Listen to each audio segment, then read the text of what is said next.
এই যে বন্ধুরা, এখন আমি চলে এসেছি কাঁঠাল বাগানের নিচে। দেখেন এখানে কিন্তু ব্লক অলরেডি বাড়া গেছে, কিন্তু তবে সাপের যে আকার আকৃতি অবশ্যই আসলে ব্যাপার হতে পারে, অবশ্যই আসলে ব্যাপার হতে পারে এটা আসলে। আসসালামু আলাইকুম বন্ধুরা, আমি আজকে আসছি ইসবপুর তালগাছের নিচে ক্যাম্পের পাশে। আজকে হচ্ছে বৃহস্পতিবার 14 তারিখ। এখানে দেখেন ব্লক কিন্তু অলরেডি বাড়া গেছে এবং পানি ব্লকের থেকে অনেক নিচে আছে।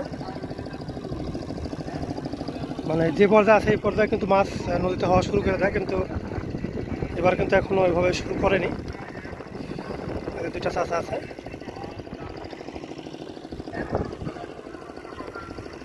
এটা হচ্ছে ইসবপুর ক্যাম্প, যে কৃষ্ণচূড়া গাছ, আর এটা হচ্ছে দুইটা তাল গাছ। এটা হচ্ছে নিচে এখানে।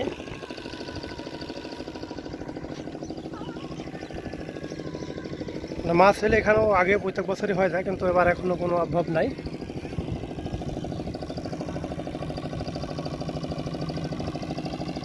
তাহলে আপনারা সকালবেলা আসতেন নাকি?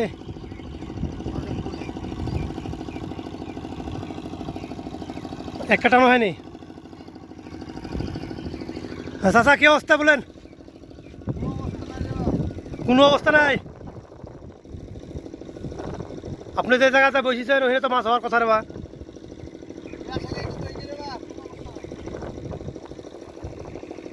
পশ্চিম পাড়া বলতে গেলে আপনার একবার টাঙ্গলে শেষ মাছ আছে শাহপুরের টেক, শাহপুরে শুরু। ওইখানে গত পরশু দিনকে একটা 1.5 কেজি ওজনের মাছ পাইছে একজন। ভাই কি অবস্থা? মাছের অবস্থা দেখলেন একটা? টানটুন পাইলেন একটা? টানমান পাইলেন একটা?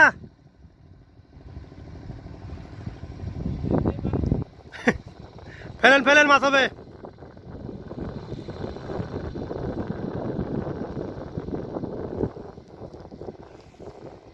বন্ধুরা এসে ভাইরা কিন্তু মানে আজকে নতুন দেখছি আমি, এখানে কিন্তু এখনো নৌকা মাছ হওয়া শুরু করেনি।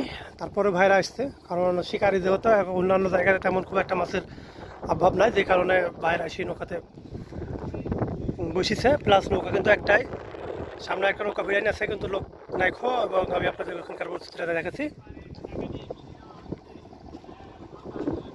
এই যে বন্ধুরা, এখন আমি চলে এসেছি কাঁঠাল বাগানের নিচে।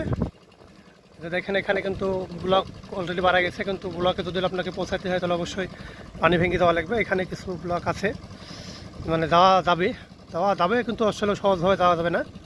যাওয়া কিন্তু অনেক কষ্ট হয়ে যাবে, কারণ এখন বেলা বাজে 11:30। এই যে দেখেন শিকারের পরিস্থিতি। এখন মাছ কারো হয় কিনা এটা আমি আপনাদেরকে সঠিক এখনও বলতে পারছি না, তবে নিচে নামার পর গাছে যদি বোঝা যায়।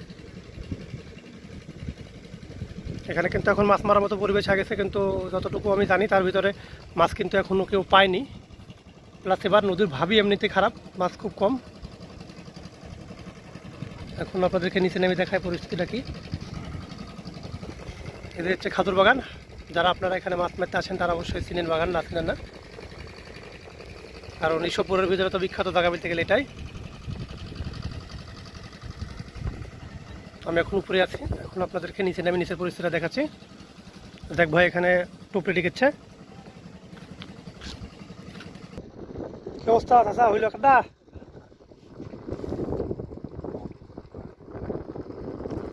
হ্যাঁ, তো ডুবি করে এখন পানি ঘোলাবে। এদের কারণে আপনার এখন মাছ ধারে লাগা বললে তো লাগা না।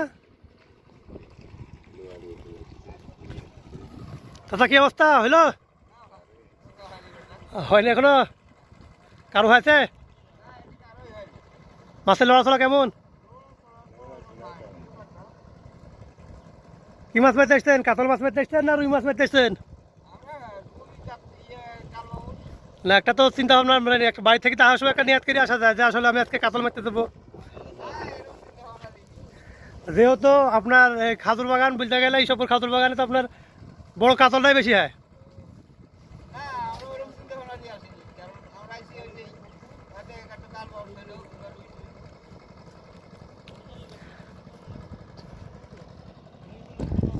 বন্ধুরা দেখলেন আপনারা, কারণ বিষয় হচ্ছে তো মাছ এখনও কিন্তু আসলে সেভাবে লাগেনি। যা মাছ এখনও লাগেনি, তারা আসছে কেউ কিন্তু একটা মাছও পায়নি, এবং সকাল থেকে একটা মাছ তেমন লড়াচড়াও দেখেনি। এই তো পরিস্থিতি, তারা আপনারা দূর থেকে আসতে চান তারা অবশ্যই এখন না আসাই ভালো। আরও কিছুদিন পর আসার চেষ্টা করেন, আমি অবশ্যই আপনাদেরকে আপডেটটা দিতে থাকবো।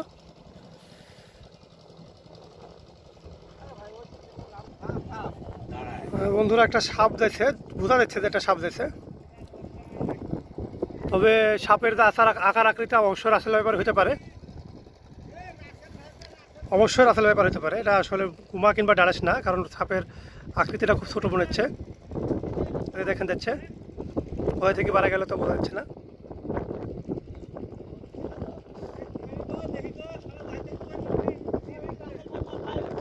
অবশ্যই রাসেল ভাইপার, এটা রাসেল ভাইপারে, কারণ এটা তো আপনার গুমা কিংবা ডারাস না, কেন হইলে তো লম্বা হইতে আরো।